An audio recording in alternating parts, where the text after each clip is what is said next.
พี่น้องปดปลายังนี่พอปลาตะเพียนพี่น้อง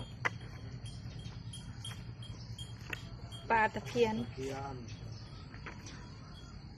กระแดกอยู่เลย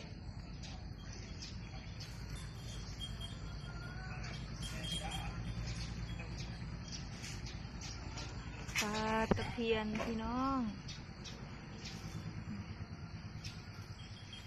เล่นปนกระทั่งแล้วซุ้มปิ่งกับปิ่งพี่น้องซุ้มปิ่งกับปิ่ง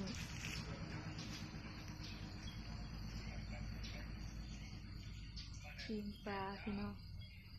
เสียว่าได้เต้าแม่ได้หดเต้าหน่อยสิ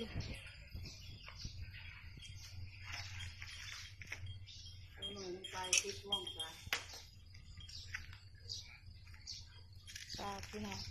มื้อนี้ก็ได้ปลาเส้นนี้แหละพี่น้องเพราะได้ปิ่งเนาะมืออื่นไปใส่ไม้